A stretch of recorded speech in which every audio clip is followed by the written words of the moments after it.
Hello viewers, I'm Dr. Jackson Wajau, the Executive Director, Harmony Consultants, and a University Professor in the School of Business and Management. So today I'm going to continue with organization structure, and I'm going to discuss the other structures, the other organization structures, starting with the matrix structure. The matrix structure. The first thing that we want first of all to ask ourselves is, what is a matrix organization? The question to ask right now, or the question to ask is, what is a matrix organization? A matrix organization is defined as one in which there is dual or multiple managerial accountability and responsibility.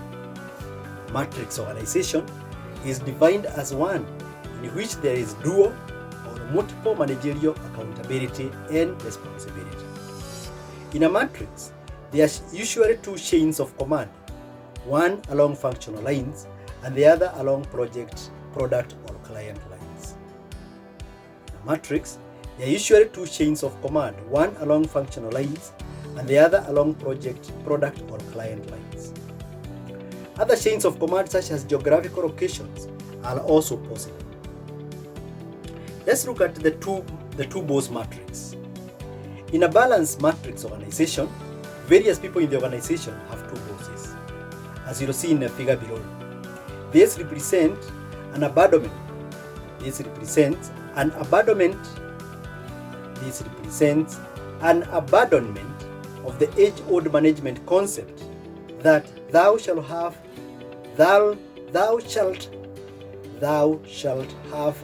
but one boss above thee. Thou shalt have but one boss above thee. The project personnel is reporting direct to a functional manager and a project manager. What that means is that a one person, like maybe project personnel, could report to a functional manager and on the other hand also report to a project manager. Implicit in the definition of matrix organization, is the recognition that the project is temporary, whereas the functional departments are more permanent.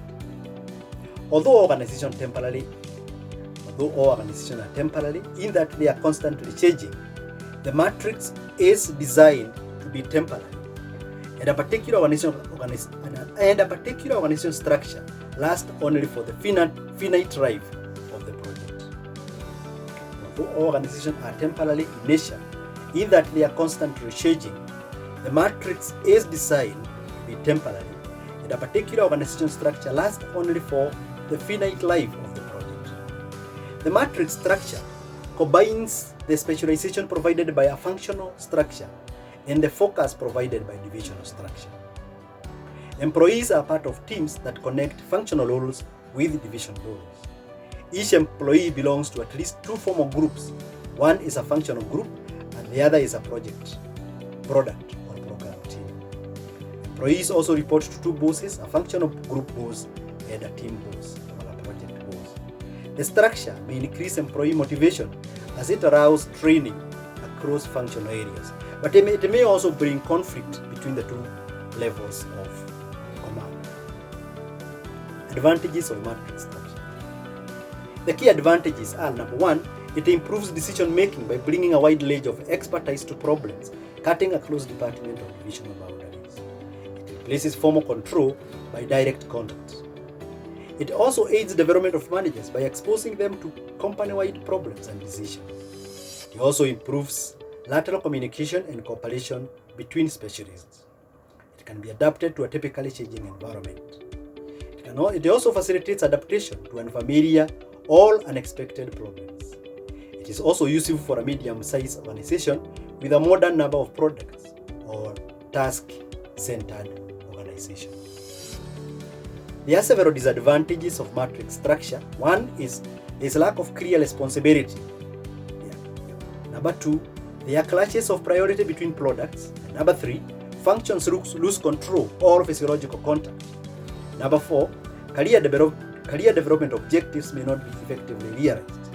Number five, it It's difficult for one specialist to display or improve performance of other disciplines, especially in a multi-skilled team environment. Number 6, managers spend a lot of time trying to prioritize tasks. Managers spend a lot of time trying to prioritize tasks. The next kind of organizational structure is referred to as product-based division structure. Product-based division structure. A division organizational structure is comprised of multiple smaller functional structures. That is, each division with a divisional structure can have its own marketing team, its own sales team, and so on. In this case, a product-based division structure.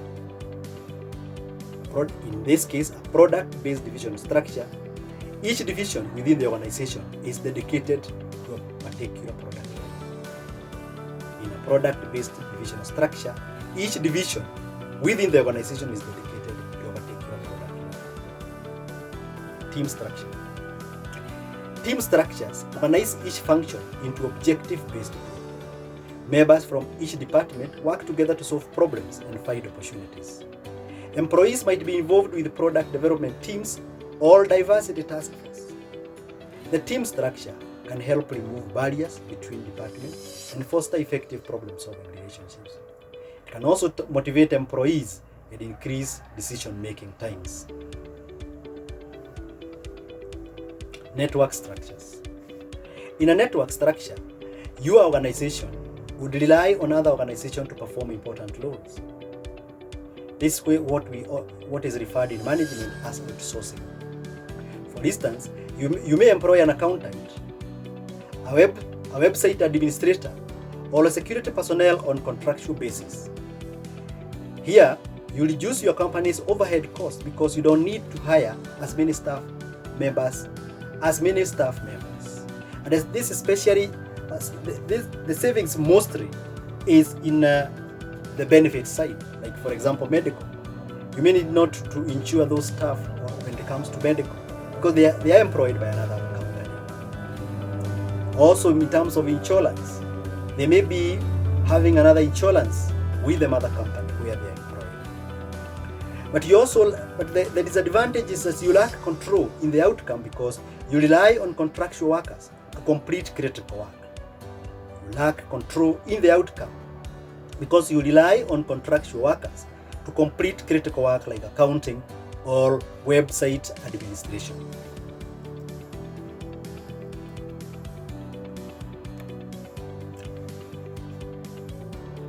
Those are the other forms of structures, and I just hope that you have been able to understand what structures are all about, and of course to understand the different types of structures, their advantages and disadvantages.